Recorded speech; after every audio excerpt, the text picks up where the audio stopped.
رسوله الكريم. أعوذ بالله من الشيطان الرجيم. بسم الله الرحمن الرحيم. يا أيها الناس اتقوا ربكم الذي خلقكم من نفس واحدة. صدق الله العلي العظيم. إن الله وملائكته يصلون على النبي يا أيها الذين آمنوا صلوا عليه وسلموا تسليما.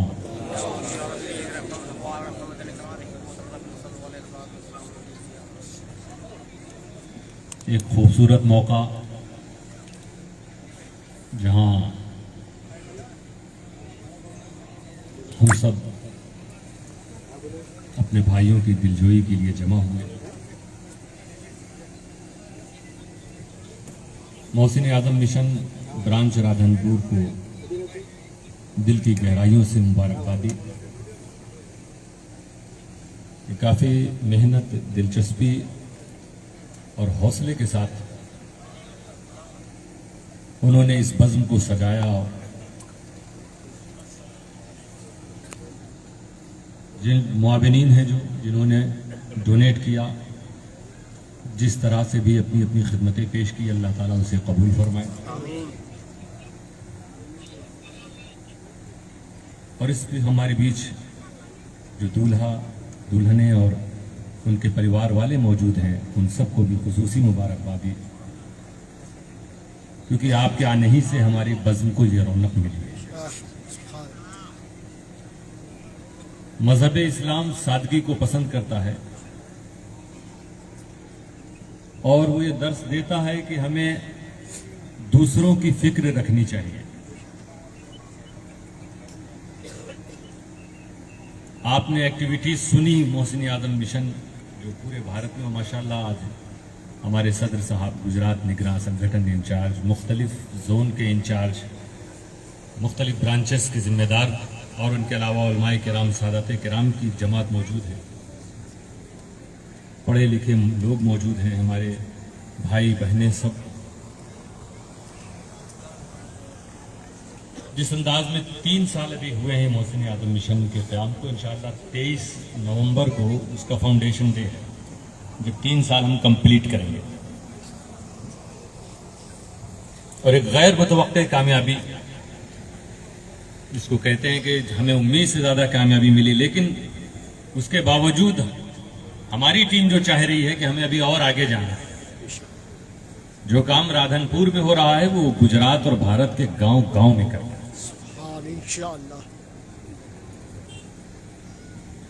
جس انداز میں یہ سماج کی سیوائیں ہمارا مشن کر رہا ہے، آپ نے سنا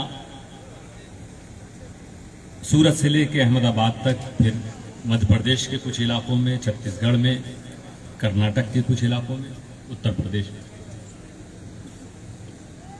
لیکن انشاءاللہ تعالیٰ ایک وقت آئے گا، مجھے امید ہے کہ بچے بچے کی زبان پر محسن اعظم مشن کا نام ہوگا، انشاءاللہ.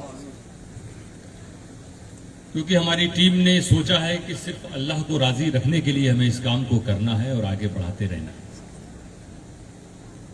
مشکلات جو بھی آئیں گی تو اسے حل کرنے والا ہمارا پروردگار موجود ہے. تو دوستو، آج جس محفل میں ہم لوگ جمع ہیں، جسے نکاح کی محفل کہا جاتا ہے، اور رسول اکرم صلی اللہ علیہ وسلم کی یہ سنت ہے کہ حدیث پاک میں حضور صلی اللہ علیہ وسلم، پروفٹ محمد فرما رہے ہیں صلی اللہ علیہ وسلم کہ ان نکاح من سنتی، نکاح میری سنت ہے، یہ میرا طریقہ ہے. فمن رغب عن سنتی، اور جو میرے راستے سے ہٹے گا، میرے سنت میرے طریقے سے دور جائے گا، فلیس منی، تو وہ میرا نہیں ہے. تو صرف نکاح تک ہی نہ سوچنا، ہر وہ کام جو بھلائی کا کام ہے وہ محمد مصطفیٰ کا کام ہے. اس لیے بھلائی کا کام تمہاری آنکھوں کے سامنے آ جائے، تمہارے گیان میں آ جائے، تمہارے علم میں آ جائے، تمہاری نالج میں کوئی نیکی کا کام تمہیں دکھ جائے، یہ نیکی کا کام ہے، تو اس میں حصہ لے لینا یہی مصطفیٰ کی سنت ہے. یہ تو بہت بڑی محرومی کی بات ہوگی کہ کوئی نیک کام جو مصطفیٰ کا کام ہے اس کو روکنے کی ہم کوشش کریں. روکنے والے کبھی نہ بننا. تمہارے گاؤں میں، محلے میں، مسجد میں، کمیونٹی میں، دیش میں، پردیش میں کہیں بھی کوئی اچھا کام ہو رہا ہے تو یہ داغ مت لینا کہ تمہاری وجہ سے اس کام میں کچھ بادھائیں آ گئیں، کچھ رکاوٹیں آ گئی. یہ کبھی یہ بوجھ لے کے دنیا سے نہ جانا، بلکہ یہی کوشش ہو کہ اگر ہم اس میں آگے بڑھ کے کچھ اس کو اور آگے نہیں بڑھا سکتے تو کم سے کم ہم روکنے کی کوشش نہ کریں. ورنہ ہماری تو ڈیوٹی یہ تھی کہ ایک کام اگر آیا ہے، رادھن پور مشن نے اگر یہ آج پہلی بار یہ کیا ہے، یہ اجتماعی نکاح کا پروگرام، تو اب آپ ہی میں سے لوگ اٹھے جنہیں اللہ نے عطا کیا اور پوچھیں رادھن پور مشن والوں سے کہ آگے آپ کب کر رہے ہیں، جب بھی کریں گے تو مجھے خبر دیجیے گا، کیونکہ یہ ہماری قوم کے ہی بیٹے ہیں، ہمارے دیش کے ہی یہ نوجوان ہیں. یہ مضبوط رہیں گے تو ہمارا سماج مضبوط، یہ مطمئن رہیں گے تو ہمارا سماج مطمئن، یہ ان کے اندر طاقت رہے گی تو ہمارے دیش میں طاقت رہے گی. بہت خوشی ہوئی ہم نے جب دیکھا مختلف سماج کمیونٹی کے لوگ اس میں حصہ لے رہے ہیں. میں انہیں مبارکبادی دیتا ہوں اور امید رکھتا ہوں کہ اس کام کو وہ جاری رکھیں. نکاح کی محفل میں پروفٹ محمد صلی اللہ تعالی علیہ وسلم نے ایک خطبہ عطا کیا ہے. اس خطبہ کو پڑھا جاتا ہے عربی میں. وہ خطبہ قرآن کریم کی 3 آیتیں ہیں، کیونکہ جو محمد مصطفیٰ صلی اللہ علیہ وسلم کا فالوور ہو وہ قرآن سے دور نہیں رہتا. آپ خود دیکھو نا، تمہارے بیچ میں کوئی بچہ پیدا ہوا تھوڑا سمجھدار ہوتا ہے تو بسم اللہ خوانی ہوتی ہے، قرآن کریم کی شروعات ہوتی ہے. اور آپ دیکھو گے کہ بہت سی جگہ لوگ کہتے ہیں ان کے پاس دھارمک پستکیں ہیں مگر ایسا اہتمام کہیں نظر نہیں آیا. ایک مسلمان بچہ، اس کی جو دھارمک پستک ہے اس کی بگننگ کرائی جاتی ہے، اسٹارٹنگ کرائی جاتی ہے اور کچھ لوگوں کو دعوت دی جاتی ہے. گھر میں اس دن ایک جشن کا ماحول ہوتا، اس نے قرآن کو پڑھنا شروع کیا. قرآن کا تعلق ہر جگہ تم سے ہے. نماز میں جو عبادت کر رہے ہو، اگر یہ قرآن نہیں پڑھو گے تو نماز ہی نہیں ہو. زندگی کے مختلف مرحلے میں آپ کو قرآن کی ضرورت ہے. صرف زندگی نہیں، موت کے بعد اگر کوئی چیز کام آتی ہے تو صرف قرآن ہی کام آتا ہے. پیدائش کے وقت بھی تم نے لوگوں کو جمع کیا تھا کہ بچے کا قرآن شروع ہو رہا ہے.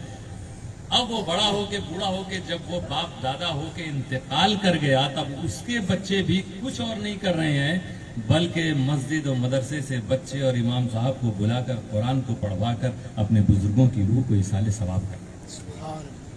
یہ ایسا ہمارا قرآن.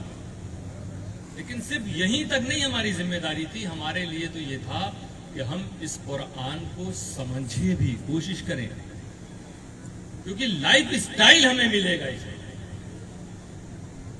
زندگی جینے کا سلیقہ ملے گا. بڑے بڑے انگریزوں نے، سائنٹسٹوں نے، ویگیانکوں نے، جنہیں قرآن کریم سمجھ میں نہیں آتا تھا، انہوں نے عربی سیکھی. عربی سیکھنے کے بعد خود قرآن پڑھا. وہ مسلمان نہیں تھے لیکن قرآن پڑھنے کے بعد وہ یہ کہتے ہیں کہ سائنس جس چیز کو، ایسی بہت سی چیزیں ہیں جس کی کھوج، جس کا آوشکار آج کیا ہے لوگوں نے، ہم نے قرآن کو پڑھ کے دیکھا تو محمد مصطفیٰ نے 1400 سال پہلے اس کے بارے میں بتا دیا. سبحان اللہ. ایک عظیم کتاب ہے دوستوں، اور سب سے بڑی بات تو یہ ہے کہ زندگی کیسے جی جائے یہ قرآن ہمیں سکھاتا. تو نکاح کے موقع پر بھی حضور صلی اللہ علیہ وسلم نے 3 قرآن کی آیتوں کو چنا. انشاءاللہ تھوڑی دیر کچھ باتیں اس میں سے آپ سنیں گے. پہلی آیت ہے جسے قاضی صاحب یا امام صاحب یا ابھی میں پڑھوں گا انشاءاللہ خطبے میں. اللہ تعالیٰ فرما رہا یا ایھا الناس، اے انسانوں، انسان کی بات ہے، اتقوا ربکم، اے انسانوں ڈرو اپنے پالن ہار سے، اپنی پرورش کرنے والے سے، جو تمہیں پالتا ہے اس سے ڈرو. کیونکہ انسان کا حال کیا ہے نا، وہ محلے کے مافیا سے ڈر رہا، وہ ادھیکاریوں سے ڈر رہا، وہ آج کے کچھ راجنیتاؤں سے ڈر رہا. بادشاہوں کا دور تھا، بادشاہوں سے ڈرتا تھا، وزیروں سے ڈرتا تھا. یہ ڈر خوف لوگوں میں ہے. اور جس نے ان بادشاہوں کو، منتریوں کو، راجاؤں کو، پولیس کو، یہ مافیا کو، سب کو، یہ سب انسانی ہیں، جس نے پیدا کیا ہے اس سے نہیں ڈر رہا، اس کا ڈر اور خوف نہیں دکھ رہا. تو نکاح کے موقع پر رسول یاد دلا رہے ہیں قرآن کی آیت کو پڑھ کے، کہ اے انسانوں اپنے پالنے والے سے ڈرو. اچھا یہاں پہ ربکم ذکر آیا ہے، پالنہار سے ڈرو جو پرورش کرتا ہے، کیونکہ انسان سب سے زیادہ اسی کے قریب جانا چاہتا ہے جو روزی روٹی کا انتظام کر دے. یہ انسانی فیلنگ ہے کہ جہاں سے اس کا روزگار جڑا ہے وہاں چلا جائے گا، وہاں جلدی جائے گا، اس کی بات مانے گا، اس کو فالو کرے گا. وہ غلط بات بھی کرے تو یس. روزی روٹی کا مسئلہ، اسی روزی روٹی کے مسئلے میں نہ جانے کتنے لوگ بہک گئے. حالانکہ یہ روزی روٹی دینے والے نہیں فیکٹری کے مالک، اصل تو وہ ہے نا جس نے پیدا کیا. اس نے تمہارے مالک کو بھی پیدا کیا، اس کی فیکٹری کو بھی اسی نے پیدا، اور تم کو بھی. یہ تو اس نے ذریعہ بنا دیا. تو یہاں پر اللہ فرما رہا تم اسے سمجھ رہے ہو نا، یہ نہیں میں ہوں تمہارا رب، پالنے والا تو میں ہوں، اس سے تم اتنا ڈرتے ہو، مجھ سے نہیں. تو انسانوں تمہیں ڈرنا اگر ہے تو اصل پالنے والے سے ڈرو. اور وہ ایسا رزق دینے والا ہے کہ خود فرماتا ہے قرآن میں کہ میں بہترین روزی دینے والا ہوں. واللہ خیر الرازقین، اللہ بہترین رزق دینے والا، بہترین روزی روٹی دینے والا اللہ ہے. حضرت بہلول مجذوب تھے، ادھر ادھر پھرا کرتے. نام سنا نا بہلول دانا؟ اس وقت کے جو خلیفہ و بادشاہ تھے ان کا کہ یہ ایک مست قسم کے انسان ہے، نہ ان کے پاس کوئی کام دھام ہے، نہ روزی روٹی کا جگاڑ ہے. ذرا سا کہہ دو ان کو، پیغام پہنچا دو کہ میں چاہتا ہوں کہ ان کا ماہانہ میں مقرر کر دوں، ان کا روزی روٹی کا انتظام میں کر دوں. تو لوگ پوچھنے آئے کہ حضرت ایسا ہے، بادشاہ کی طرف سے آیا.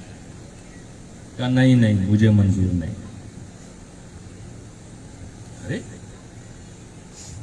سب کام کرتے ہیں تب انہیں ملتی، آپ کو تو فری میں دینے کہہ رہے منظور نہیں کیوں؟ ارے بادشاہ میں کچھ کمیاں ہیں اس وجہ سے میں نہیں لوں گا. جس کے پاس وہ کمی نہ ہو اسی سے لوں.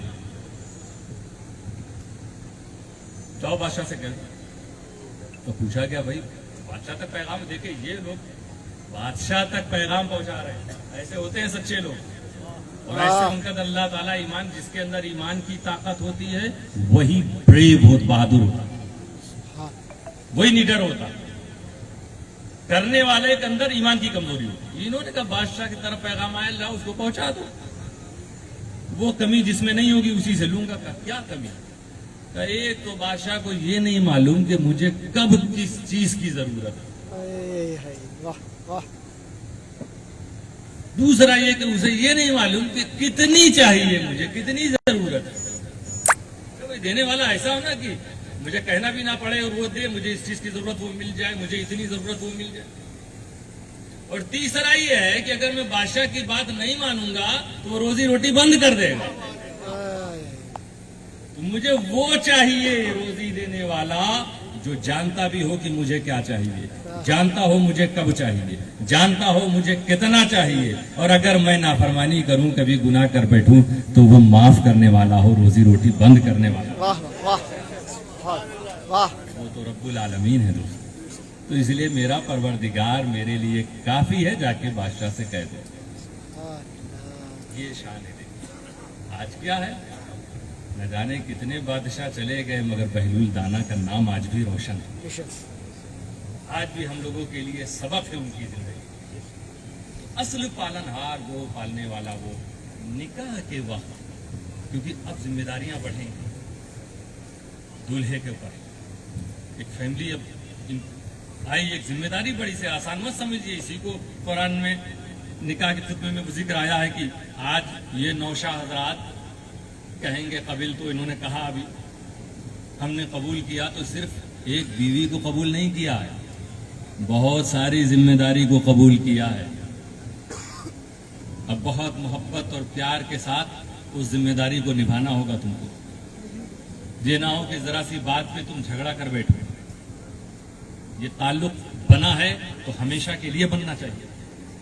پریشانیاں آئیں گی وہ بھی رب کی طرف سے ہوگی، اسے تمہیں برداشت کرنا ہے اور رب سے دعا کرتے ہوئے آگے پار لگانا ہے.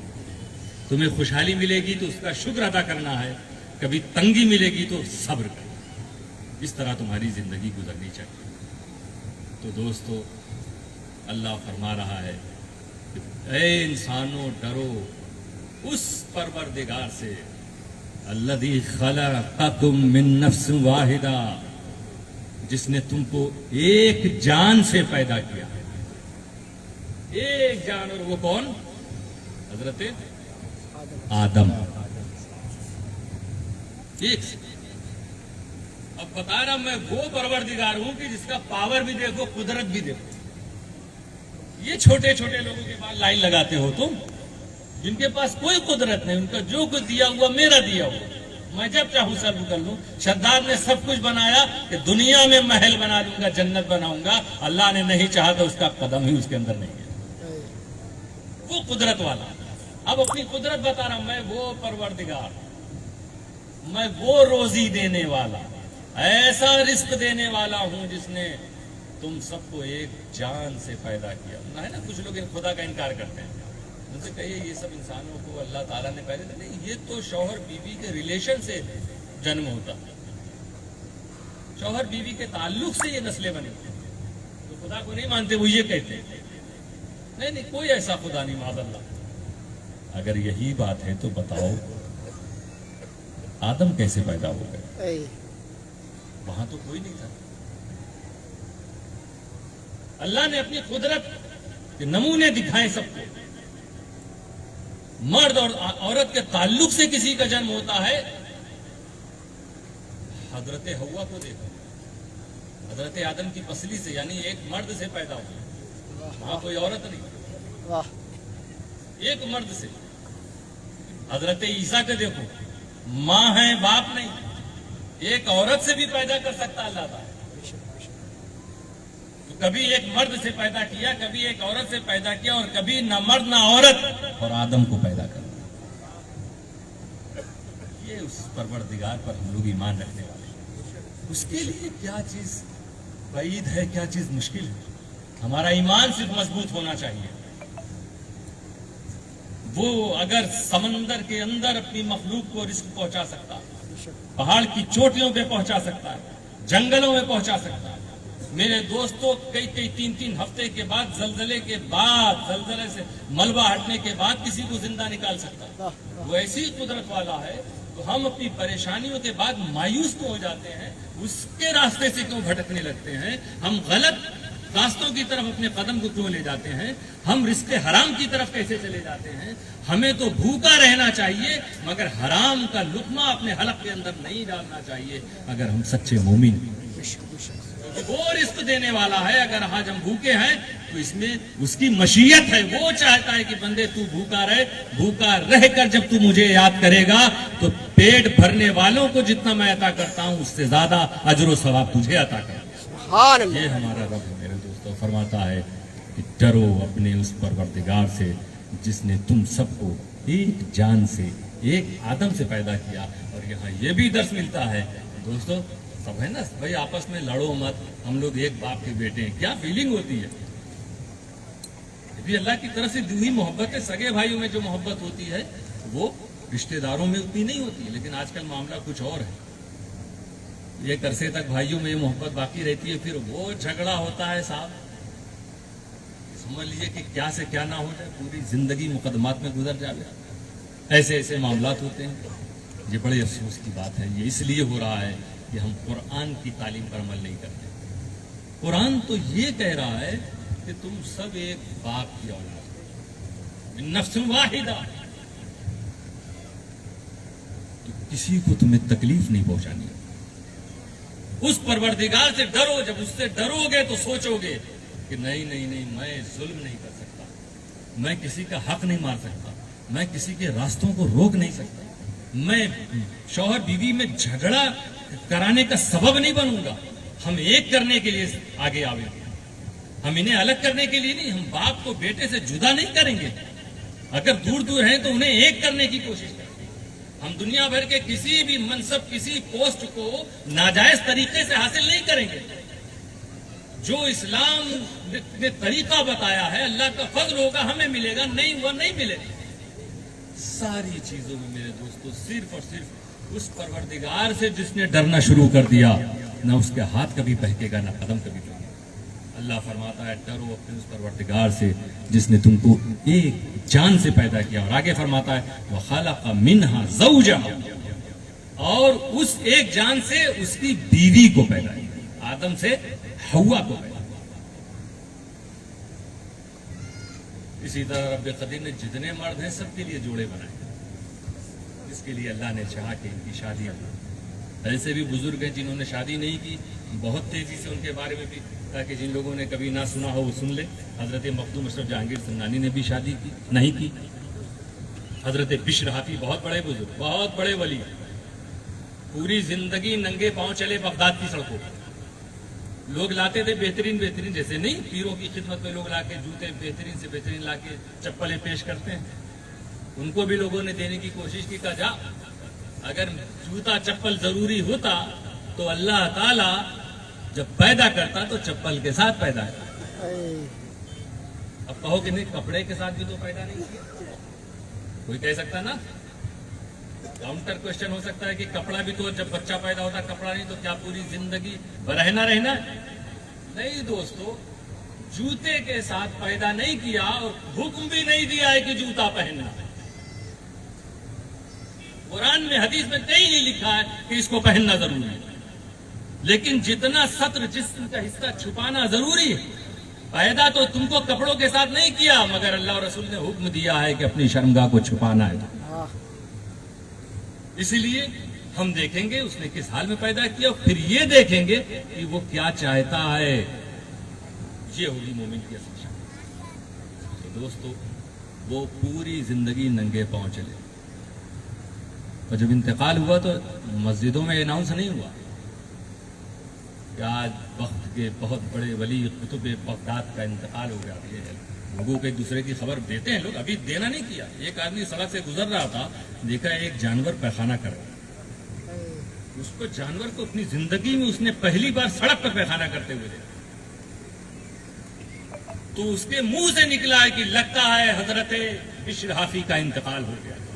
وہ ننگے پاؤں چلتے تھے، اس لیے بغداد کے جانور پیشاب پیخانہ سڑکوں پہ نہیں کرتے. دوستو، یہ ولیوں کی شان ہوتی ہے. ایسے بزرگ انہوں نے شادی نہیں کی. مخدوم اشرف جہانگیر سمنانی انہوں نے شادی نہیں کی.